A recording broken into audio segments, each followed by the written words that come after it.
The Charlotte Hornets are a team that I might just be higher on, and I feel like this actually might be the case. I feel like I am higher on this young core than just about anybody in the media is, outside of obviously the Charlotte Hornets fans and media and whatnot. And they have to be fans of them. Obviously, you're going to be excited for your own team. I absolutely love this young core in the Charlotte Hornets have built. And I get it. Yes, there's a lot of question marks. And I'm going to break that all down for you guys today. But man, I look at these young guys and I'm going to give you guys my remarks on them. I love it. Now, do I say that they are the best young core in the entire NBA? I might not say that statement. I don't have a rankings currently there, but are there many young cores that I'm going to take over the Charlotte Hornets team? I'm not sure you could convince me of that, because this team has so much talent, and I feel like looking at this roster, they have a foundation built now. I feel like the core is there. Maybe it's not officially cemented yet. Maybe that you still got to wait this next year to figure out exactly who those guys are. But I look at this young core and I see a team that I like, that I feel has a legitimate chance to be the group that actually takes the Charlotte Hornets team to that next stage of their franchise.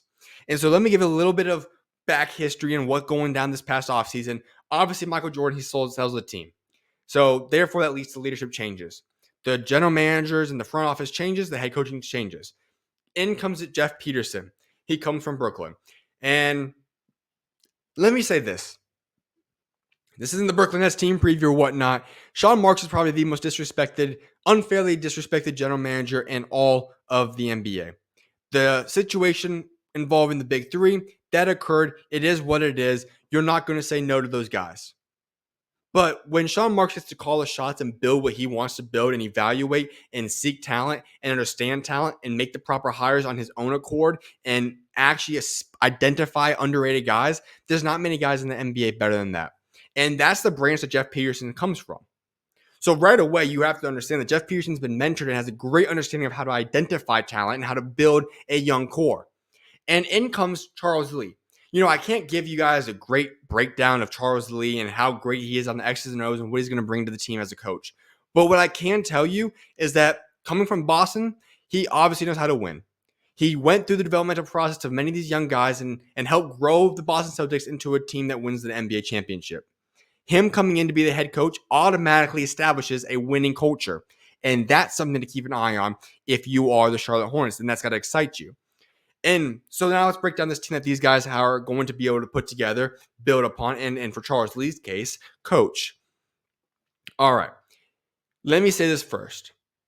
This young core, as I alluded to, is a young core that I believe is one of the premier young cores in all the NBA. I said there's question marks. Those question marks are largely around the fact of, can LaMelo Ball stay healthy? And I understand it's a big if. He's only played a handful of games the past 2 seasons. His ankles have not been holding up very well, and his brother doesn't give us much case for optimism in regards to that his ankles will be okay.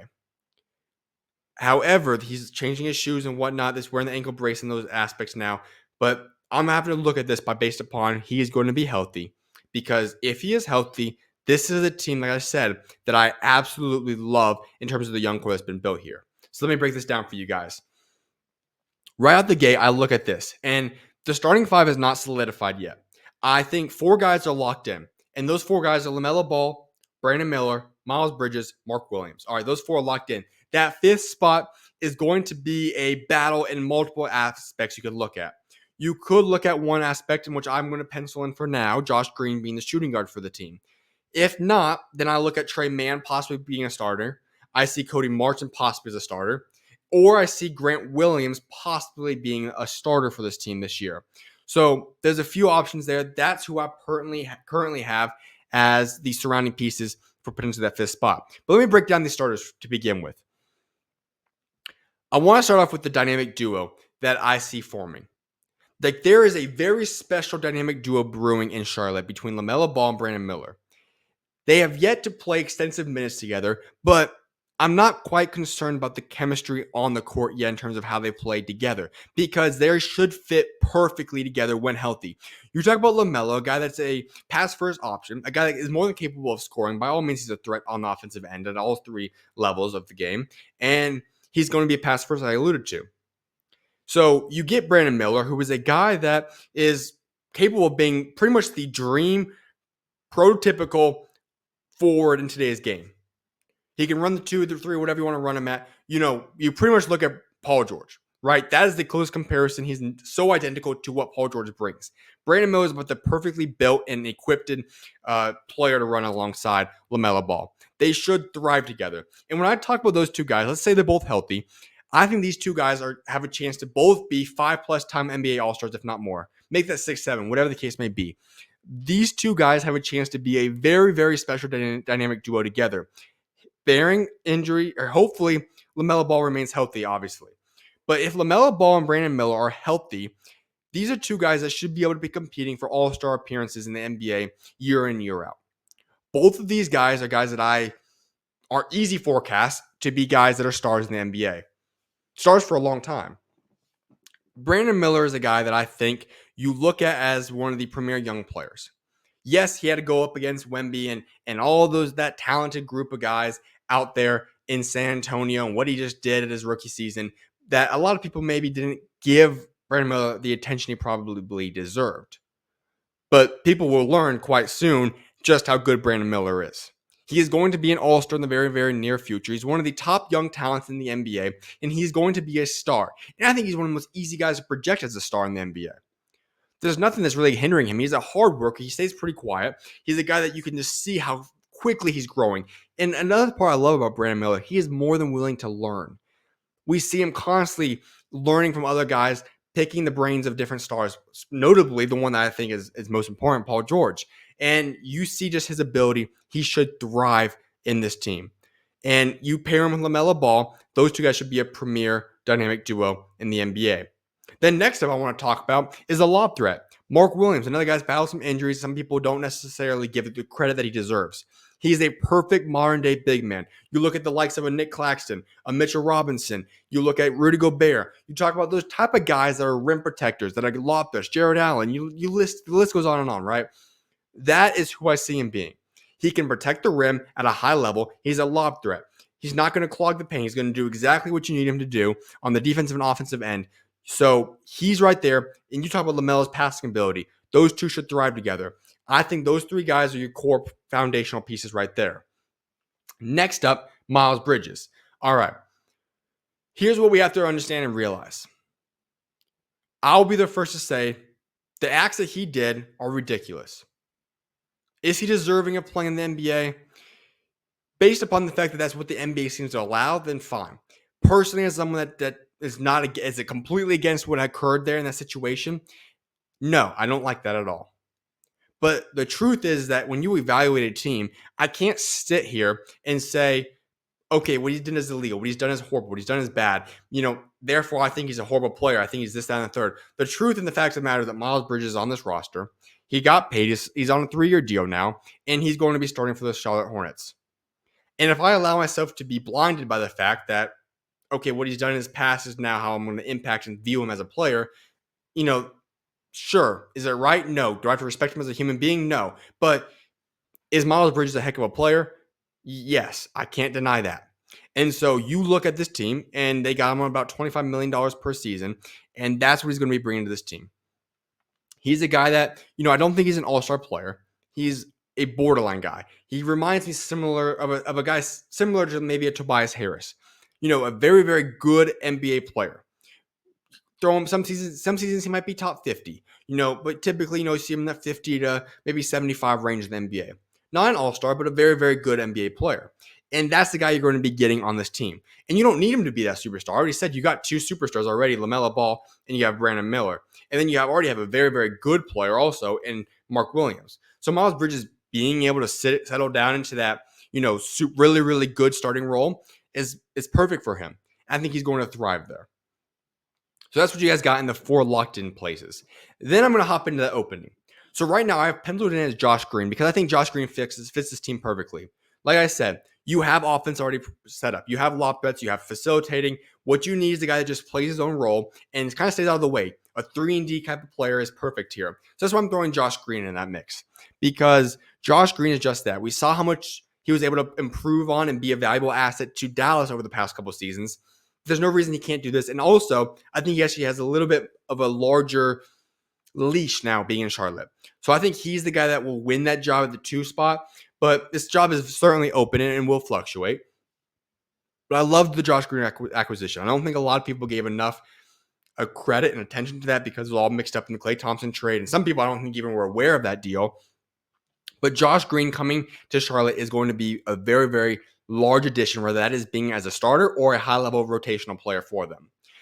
I alluded to the fact that one other option, Grant Williams, you could throw him at the power forward, move Miles Bridges to small forward, Brandon Miller to 2 spot. That would be a big team. Not sure that's going to happen, but what I do like is Grant Williams being a bench player. You know, a lot of people like to make fun of Grant Williams and whatnot. At the end of the day, he's an incredible locker room guy. He's a great rotational player. Fans are going to love him. He plays hard. Sure, is he the best player in the world? No, but he is a perfect guy to have as your 7th, 8th man, 9th man on the team. Love that acquisition there. I think he was extremely valuable when they added him to the team last year at the trade deadline. He is going to be very, very valuable to this roster.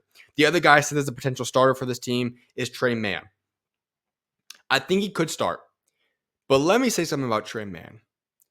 I think if you let Trey Mann run the show on the second unit and solidify him as the 6th man for this team, I think this team is going to be golden.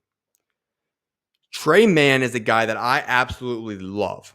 I think that pickup that they had at the trade deadline to go bring him over to this team was extremely underlooked.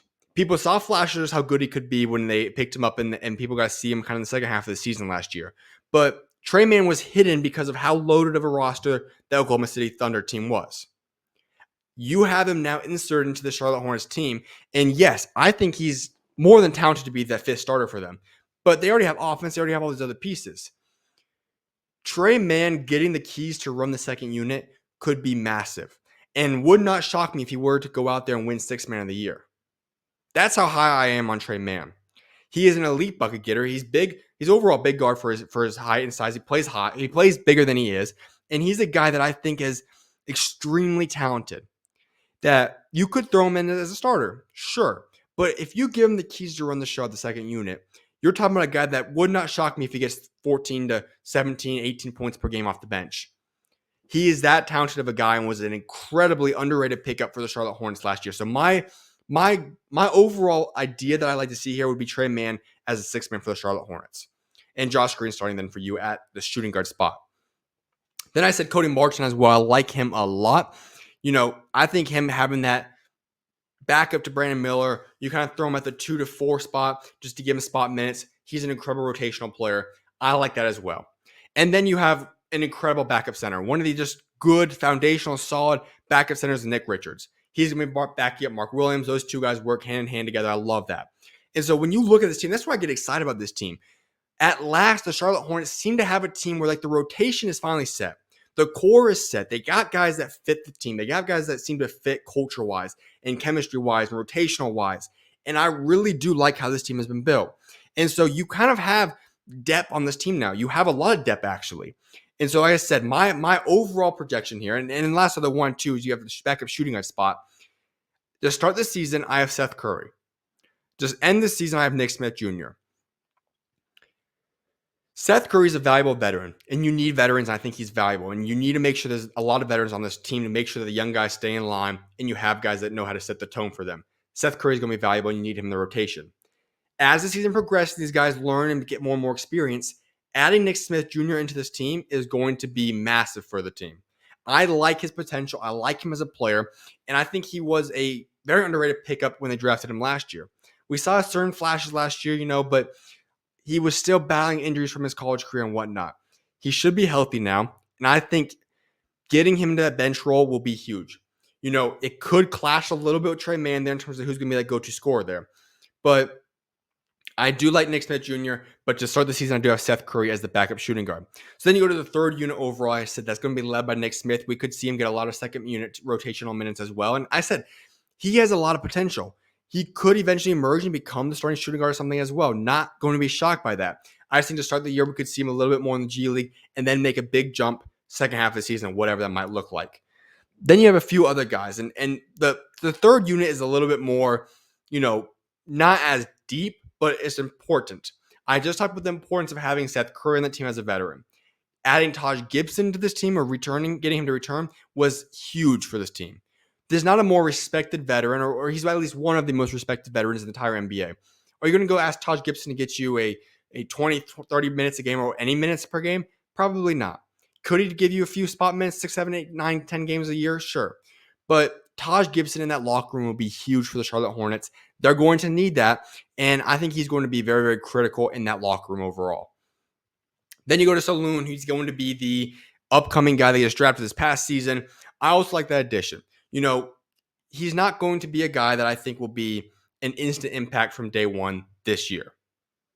What I do see for him is a guy that you're going to be able to see develop over the next couple of seasons. He's going to be more so of a project, if you want to say, right? He's not a guy that, I expect to go out there, perform at a high level, be one of the core pieces right out the gate.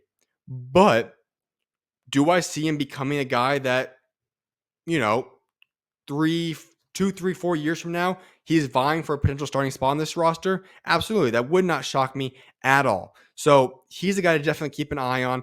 As I said, he's going to be something you need to develop over the next couple of seasons. A lot of this draft class that we just looked at was a lot of guys that, I don't think it was not a very deep draft class. Just say that. And a lot of these guys will need development. And so I don't want the expectation to be on these guys to go in there and have to be high-level dudes right away. Him being the 6th overall pick in the draft, yes, there's going to be expectations overall for a guy that drafted that high. But this draft class was not very high. There weren't many guys that you're going to count on to be able to go out there and impact your roster from day one. So when I look at this team, there's not a lot of minutes for him to grow right away. And playing potentially in the G League for a little bit, playing in a situation where you develop is going to be something that I think is important for him. If I were to make this video, and when I make this video a year from now, then it's going to get interesting. Then it's going to be a situation where I say, okay, this guy's going to be in the rotation? Is he now guys vying for a starting spot?